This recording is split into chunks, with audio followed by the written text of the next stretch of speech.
Hi everyone, welcome to my YouTube channel. कैसे हैं आप सभी? आई होप आप सभी अच्छे होंगे। आज मैं आपके सामने एक केस स्टडी लेके आया हूँ। हमारे पास था कल एक OnePlus 6 मॉडल था और इस फ़ोन के अंदर प्रॉब्लम था कि ये नो सर्विस में था, नेटवर्क का इशू था और इसके अंदर रेडियो ऑफ था। तो हमारे जो स्टूडेंट है विशाल, इन्होंने कल इस फ़ोन को रिपेयर किया स्टेप बाय स्टेप और इसको रिपेयर करने में लगभग 3-4 घंटे इनको लगे हैं, क्योंकि शुरुआती टाइम में ये सोच रहे थे कि OnePlus 6 है, OnePlus का फ़ोन है, हो सकता है कि थोड़ा सा फ्लैगशिप मॉडल है तो रिपेयर होगा नहीं होगा क्या होगा। बेसिकली आज का जो वीडियो अपलोड करने का मेन मकसद है कि मैं आपको स्कीमेटिक का पावर दिखाना चाहता हूँ। आप कितना भी डबल डेकर रिवॉल्व करते हो, आपको भले 10 साल का एक्सपीरियंस है, आप पूरी आईसी को निकाल के इंस्टॉल कर लेते हो, सेट को ऑन कर लेते हो, इसका मतलब ये नहीं होता है कि आप एक प्रॉपर टेक्नीशियन हो।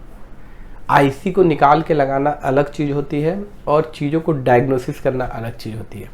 जैसे एग्जांपल, ये जो फ़ोन आया था नो सर्विस में, रेडियो ऑफ में, तो सबसे पहले आपको तो ये पता होना चाहिए ना कि रेडियो ऑफ होता क्यों है, तभी हम उसको सही वे में डायग्नोसिस कर सकते हैं। तो थोड़ा सा इन्होंने क्या किया, इन्होंने क्या रिपेयर किया, मैंने इनको क्या बताया, किस तरीके से डायग्नोसिस किया, हम इन्हीं के जुबानी सुनते हैं ताकि आपको भी पता चले कि हम लोग का जो थ्योरी का स्केल है वो हम कैसे पढ़ाते हैं, थ्योरी को कैसे क्लासेस देते हैं।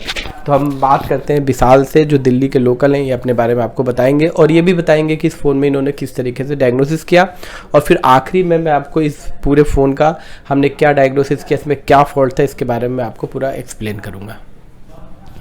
हाय एवरीवन, मैं विशाल, मैं दिल्ली से ही हूँ। मैं ये सर के पास कल फ़ोन लेके आया था OnePlus 6। इसमें रेडियो ऑफ था। इसमें क्या होता है, OnePlus 6 का फ़ोन हर कोई इतनी जल्दी नहीं पकड़ता है, लेकिन फिर भी मैंने कैच किया उस फ़ोन को।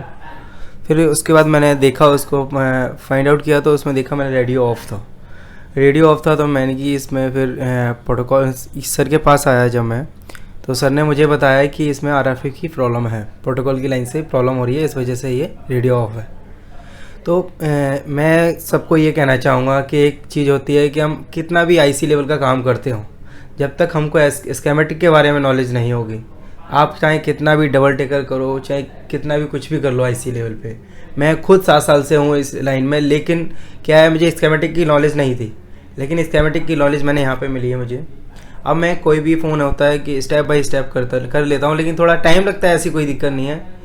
टाइम लगता है हर एक चीज़ में, कोई भी फ़ोन हो, कोई फ़ोन होता है 5 मिनट में भी हो जाता है, कोई 5 घंटे भी लग जाते हैं किसी फ़ोन में। फ्रेशर स्टूडेंट को एक मैसेज देता हूँ मैं, जो भी आपको 7 साल का एक्सपीरियंस है, डबल डेकर पे काम कर लेते हो, ब्लैक पे स्टेट पे, मैं उन सभी नए स्टूडेंट को मैसेज देना चाहता हूँ जो अभी अभी कोर्स ज्वाइन करना चाहते हैं, कहीं भी किसी भी इंस्टीट्यूट में आप ज्वाइन करना चाहते हो।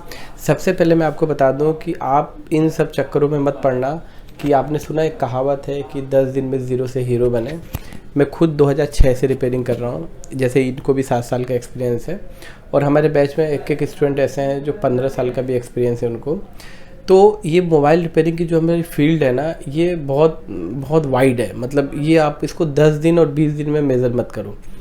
हम आपको एक सही बेसिक फंडामेंटल बताते हैं, आपको पूरा बेस समझाते हैं हर सेक्शन का, light section, graphic section, charging section, date section, और वो एक बेस होता है आपका और उसी प्लेटफॉर्म पे आपको काम करना होता है। तो इस चीज़ को कतई मत समझें कि 10 दिन का कोर्स कर लिया, 20 दिन का कोर्स कर लिया, उसके बाद से आप उस बंदे के बगल में बैठ के उसके बराबर में दुकान खोल दोगे जो 10 साल से काम कर रहा है। ठीक है, तो आपको टाइम देना होगा, स्कीमेटिक का एक अच्छा नॉलेज लेना होगा, हैंड स्किल सही करनी होगी और जैसे जैसे पुराने होते जाओगे वैसे वैसे आपका एक्सपीरियंस बढ़ेगा। तो इस चक्कर में मत रहना कि कोई भी अगर आपको बोल दे कि 10 दिन में ज़ीरो से हीरो बना देंगे, 20 दिन में ज़ीरो से हीरो बना देंगे, ये सब गलत बातें हैं। तो इस सब चक्कर में मत पड़ना। ठीक है, आगे हम सुनते हैं इनसे क्या और क्या इन्होंने किया। सर ने मुझे जब बताया कि RFA लाइन से आपकी प्रॉब्लम है, तो मैंने यहीं पे उसको प्रैक्टिकली किया। तो उसमें मैंने जब हर एक आईसी को सबसे पहले SDR को मैंने निकाला, बट उसका RFA लाइन GR आ रहा था हमारा। फिर उसके बाद मैंने PA निकालना स्टार्टिंग किए। फिर PA में मैंने एक जो 2G हमारा और 3G PA होता है, उसमें मैंने RFA लाइन मिस पाया। उसका क्या था कि कस्टमर से फॉल डाउन हो गया था साइज से ये फ़ोन। उसमें ये जो हमारा RFA लाइन क्लॉक और डेटा होता है वो मिस था इसकी वजह से हमारा रेडियो ऑफ हो गया था। जब मैंने उसको प्रिंट पहले सही तरीके से बनाया, फिर मैंने IC 2G 3GPA चेंज किया उसका, दैन हमारा नेटवर्क ओके हो गया।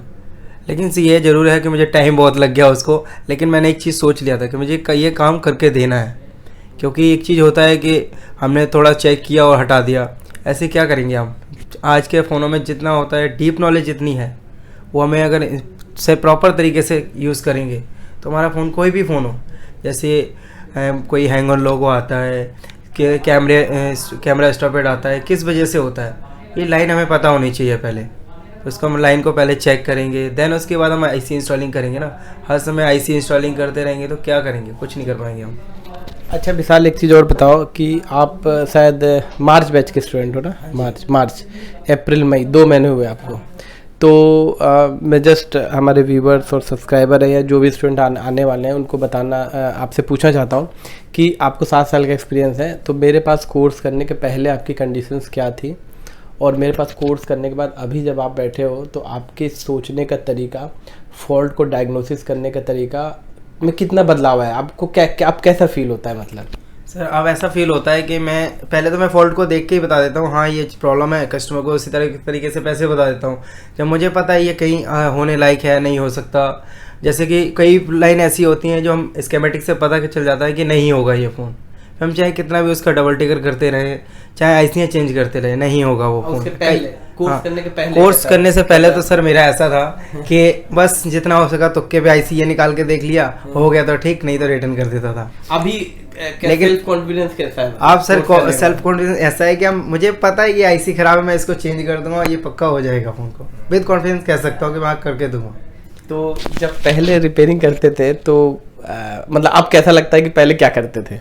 पहले सर यही मुझे, जैसे कि अभी मुझे BPH के बारे में नॉलेज हुआ कि जैसे एमोलेड स्क्रीन होती है, उसकी लाइनें 3 लाइनें होती हैं, और LCD लाइन होती है, उसमें कई लाइनें होती हैं। MIPI लाइन क्या होती है? जो पैकेज कॉइल लगे होते थे उसको पता ही नहीं था ये कॉइल किस चीज़ के लिए लगा हुआ है। और अगर हम CPU इंस्टॉलिंग करते हैं तो MIPI पे चेक, उसके जो कॉइल्स लगे हुए हैं उस पर चेक कर लेते हैं हमारा CPU अच्छी तरीके से इंस्टॉलिंग हो गया कि नहीं। तो मैं आप सभी लोगों को बताना चाहता हूँ जो भी कोर्स करने के लिए इंटरेस्टेड हैं, तो मैं पहले बता दूँ कि जो हमारे नए स्टूडेंट हैं, तो आपने देखा, अच्छा पहले ये बताओ कि आपका कोर्स तो मेरे पास से ख़त्म हो गया, ठीक है, तो कोर्स ख़त्म होने के बाद 2-4 मिनट हम आपको देते हैं कि नहीं? जैसे आप आते हो दिल्ली से यहाँ पे, कि बस ऐसे ही छोड़ देते हैं? नहीं सर, मेरे को बैकअप के लिए मुझे चाहिए वो तो बैकअप मिल रहा है मुझे, ऐसी कोई मुझे इशू नहीं है, ऐसा बात नहीं है सर, सबका सपोर्ट करते हैं। बट ये है कि थोड़ा देखो हर एक चीज़ के लिए टाइम देना पड़ता है, नए स्टूडेंट आ रहे हैं उनको भी टाइम देना है, ओल्ड है उनको भी टाइम देना है, ये चीज़ें हो जाती हैं, बट थोड़ा मैनेज करना पड़ता है, हमको भी मैनेज करना पड़ता है इस चीज़ के लिए। तो अभी मैंने बेसिकली हमारा जो नई लैब बनी है उसके अलावा भी हमने एक लैब बनाई है जिस पे आप बैठ के रिपेयरिंग कर रहे हो। तो हाँ, स्पेशली मैंने एक लैब बनाई है कि जो भी स्टूडेंट बैकअप के लिए आएंगे उनको यहाँ पे मशीनें हम प्रोवाइड करेंगे और बैठ के रिपेयरिंग कर सकते हैं, चीज़ों को पूछ सकते हैं, समझ सकते हैं। इसके अलावा जो भी फ्रेशर स्टूडेंट है, बिल्कुल जो नए स्टूडेंट है जिन्होंने आज तक मोबाइल फ़ोन नहीं खोला, मैं उनको भी एक मैसेज देना चाहता हूँ कि आप हमारे यहाँ से कोर्स करिए। कोर्स करने के बाद आपको हम दूसरी लैब में बैठाएंगे। कोर्स ख़त्म होने के बाद भी अगर आपको बैकअप की ज़रूरत है, आपका डबल डेकर डन नहीं हो रहा है, ब्लैक पेसेट डन नहीं हो रहा है, तो हम आपको अलग लैब में बैठा के कोर्स ख़त्म होने के बाद भी 5 दिन, 10 दिन, 15 दिन बैठ के आप प्रैक्टिस कर सकते हो। इसका आपको कोई भी एक्स्ट्रा चार्ज पे करने की ज़रूरत नहीं है। मैं आपको एक चीज़ और बता दूँ कि हम लोग जितनी भी प्रैक्टिकल आपकी क्लासेज होंगे, थ्योरिकल बेस्ट नॉलेज तो देंगे ही देंगे स्कीमेटिक की, और जो भी अभी प्रैक्टिकल क्लासेस होंगी उसमें हमको डबल डेकर लाइव करके दिखाएंगे, और जो ब्लैक पेस्टेड है लाइव ऑन फ़ोन पे करके दिखाएंगे, OnePlus की रैम ऑन फ़ोन पे करके दिखाएंगे। ऐसा नहीं कि मैंने आपको डेड फ़ोन पे करके दिखा दिया, आपका प्रोसेस ख़त्म। जो बारीकियां होती है, कहाँ कहाँ गलतियां आप करते हो जिससे आपका फ़ोन ऑन नहीं होता है CPU लगाने के बाद, इसके बारे में हम पूरी डीप नॉलेज देंगे लाइव ऑन फ़ोन पे, ठीक है। तो अब मैं आता हूँ कि ये जो OnePlus का फ़ोन था इसमें एक्चुअल में प्रॉब्लम क्या थी, इसको हम देखते हैं, स्टडी करते हैं। क्योंकि देखिए, मेरा वीडियो अपलोड करने का मतलब टोटली एडवर्टाइजमेंट नहीं होता है। अभी विशाल ने रिपेयर किया, उसको भी अंदर से बहुत अच्छा लगा, तो हमने सोचा कि एक छोटे से फ़ोन का एक वीडियो अपलोड किया जाए ताकि आपको भी पता चले कि हमारे स्टूडेंट का आफ्टर क्लास क्या फीडबैक है, क्या रिव्यूज़ हैं। और आपको इस फ़ोन के बारे में थोड़ी सी नॉलेज भी मिल जाएगी, इसीलिए मैंने एक छोटा सा वीडियो ये अपलोड कर रहा हूँ। तो मैं आपको दिखाता हूँ। देखिए ये वन प्लस का फ़ोन था। सबसे पहले तो मैं दिखा दूँ कि ये ओके हो गया, मैंने तो दिखाया नहीं कि ओके हो गया है, ठीक है। ये फ़ोन था और आप देख सकते हो कि यहाँ पे देखो ये एयरटेल की सिम अभी हमने इंस्टॉल किया है, चल गया है, नेटवर्क आ गया है प्रॉपर। लेकिन पहले हम जब इसको चेक कर रहे थे तो इसका रेडियो ऑफ था,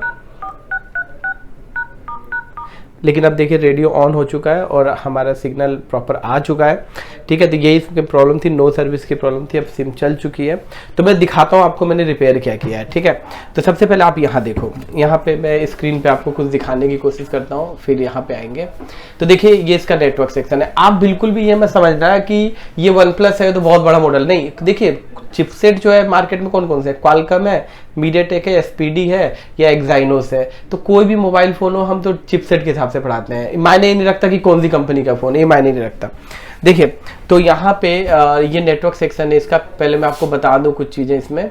तो ये जो नेटवर्क सेक्शन है इसमें ये वाला जो है ये आपका PA है, 4G PA है। और ये जो आप देख रहे हो ये फैम मॉड्यूल है और ये 2G 3G PA है। और ये वाला जो देख रहे हो ये SDR 845 है, ठीक है।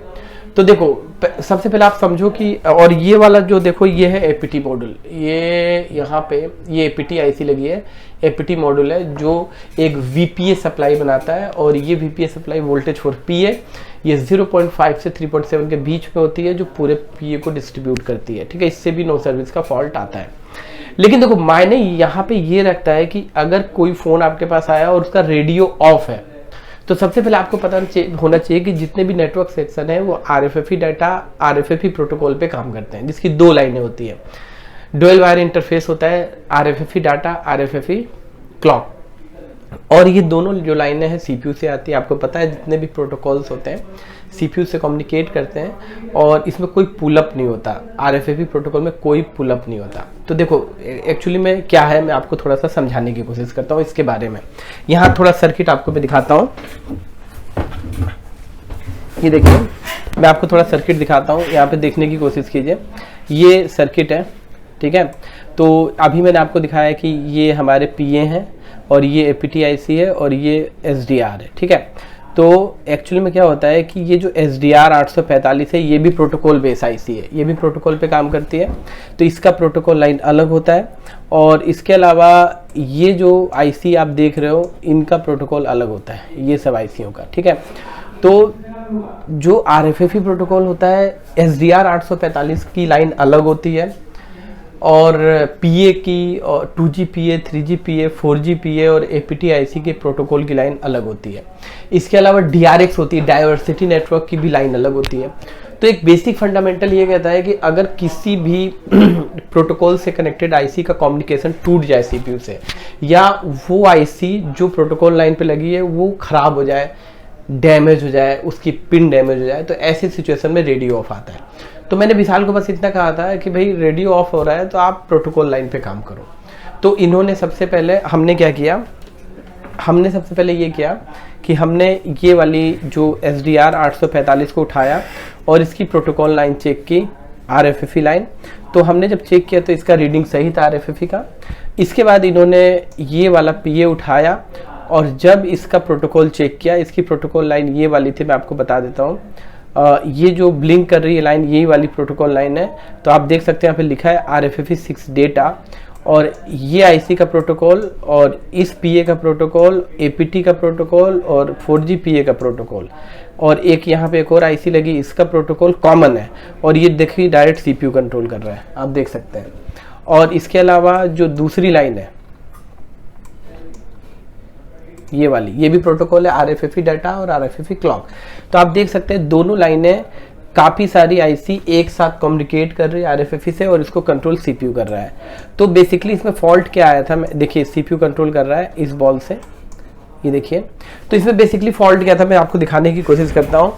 तो इसमें जब इन्होंने PA को उतारा ना, तो यहाँ पे देखो इस PA की जो RFFE की जो पैड्स थे यहाँ से डैमेज थे, देखिए यहाँ पे आप देख सकते हैं ये जो दूसरी और तीसरे नंबर के जो पैड हैं वो डैमेज थे। और यही रीज़न था कि ये IC CPU से डिस्कनेक्ट हो गई थी, RFFE वाली लाइन। ये फ़ोन के गिरने से ऐसा हुआ था क्योंकि कस्टमर की कंप्लेन थी, गिरने के बाद ये फॉल्ट आया। तो इन्होंने सबसे पहले जो दोनों प्रिंट थे बोर्ड में वो भी उखड़ गए, तो उसको रिपेयर किया और उसके बाद नया पीए चेंज किया और उसके बाद से ये रेडियो ऑफ वाला जो फॉल्ट था इनका सही हो गया। और मुझे उम्मीद है काफ़ी खुशी हुई होगी आपको इस फॉल्ट को रिपेयर करने के बाद, क्योंकि वन प्लस इसके पहले आपने नहीं किया था। अच्छा एक बात बताओ, अगर अब रेडियो ऑफ वाला फॉल्ट आएगा तो क्या? हाँ सर, कोई भी रेडियो फ़ोन मुझे मैटर नहीं करता कि फ़ोन कौन सी कंपनी का है, मुझे बस चिपसेट का देख के करना है कि चिपसेट कौन सा उसमें WTR लगा होगा, SDR लगा है या मीडियाटेक का लगा हुआ है उसमें। बस हमें ये देखना होता है कि उसकी प्रोटोकॉल लाइन कहाँ है, कौन सी लाइन कहाँ पे वर्क कर रही है उसकी। फिर हम उसके एक एक पैड को चेक करते हैं, देन उसके बाद हर एक चीज़ को अप्लाई करेंगे। अगर हमारा पैड पे हमारा GR ओके आ रहा होगा तो हम IC चेंज करेंगे, ऑब्वियसली बात है। अगर पैड पे GR ही नहीं आएगा तो IC कितनी भी चेंज कर लें, मेरा ये कहना है दोस्तों। बिल्कुल। तो इस तरीके से आपने देखा कि एक जो ये जो फॉल्ट था इसको हमने स्कीमेटिक के थ्रू एक एक लाइन को डायग्नोसिस करके चेक किया। तो अगर आपको भी, अगर आप 2-4 साल से रिपेयरिंग करते हो या 10 साल से रिपेयरिंग करते हो और आपको लगता है कि आप अटक रहे हो नेटवर्क सेक्शन को रिपेयर करने में, डेड वाले को रिपेयर करने में, तो आप डेफिनेटली हमारे इंस्टीट्यूट को ज्वाइन कर सकते हो। मेरा इंस्टीट्यूट बदरपुर दिल्ली में है और मैं चिप लेवल, एडवांस लेवल पे रिपेयरिंग सिखाता हूँ। बाकी जो फ्रेशर स्टूडेंट है बिल्कुल आंख बंद करके रिपेयरिंग आप ज्वाइन कर सकते हो। ऐसा नहीं है कि हम लोग सिर्फ एक्सपीरियंस को सिखाते हैं, ऐसा कुछ नहीं है। जो फ्रेशर्स हैं आप पहले कोर्स को करो, उसके बाद फिर आप 10 दिन 15 दिन लो मेरे से, अलग से बैठो यहाँ पे पूरा, जब तक कि आपकी स्किल अच्छी नहीं हो जाती है, आपके डाउट्स क्लियर नहीं हो जाते हैं, तब तक आप कोर्स को ज्वाइन कर सकते हो। बाकी जो एक्स्ट्रा हम डेज देते हैं उसके कोई भी चार्ज नहीं करते हैं। और बाकी मेहनत तो आपको करनी पड़ेगा, क्योंकि कोर्स करने के बाद भी काफ़ी स्ट्रगल करना पड़ता है, मेहनत करना पड़ता है, अलग अलग फ़ोनों पे काम करने पड़ते हैं, तब जाके आप एक अच्छे टेक्नीशियन की श्रेणी में आते हैं। तो चलिए दोस्तों, आज का जो वीडियो है एक छोटा सा वीडियो था और मैंने अभी कोशिश की है कि मैं छोटे छोटे वीडियोस इस टाइप के अपलोड करूँगा, केस स्टडी, जिससे कि आपको थोड़ा नॉलेज भी मिलेगा और आप कम्युनिकेट जुड़े भी रहेंगे, क्योंकि काफ़ी लंबा टाइम हो जाता है, एक महीने में एक वीडियो अपलोड करने में टाइम मिलता नहीं है। तो थोड़ा सा ये आपके मैसेजेस आते हैं कि सर वीडियोस नहीं आ रहे हैं, इसीलिए मैंने सोचा कि जो भी केस स्टडी हम करेंगे, जो भी रिपेयरिंग करेंगे, उसके एक छोटे छोटे वीडियोस आपको ज़रूर आप तक पहुंचाएंगे। तो चलिए दोस्तों, फिर मिलेंगे नेक्स्ट वीडियो में, तब तक के लिए आपका बहुत बहुत धन्यवाद। और एक चीज़ और बता दूँ, हमारा जो ऑफलाइन नया बैच है वो 1 जून से स्टार्ट हो रहा है ऑफलाइन का, और जो मेरा ऑनलाइन का बैच है वो 10 मई से स्टार्ट हो रहा है। तो अगर आपको ऑनलाइन करना है तो 10 मई से ज्वाइन करो और ऑफलाइन करना है तो 1 जून से ज्वाइन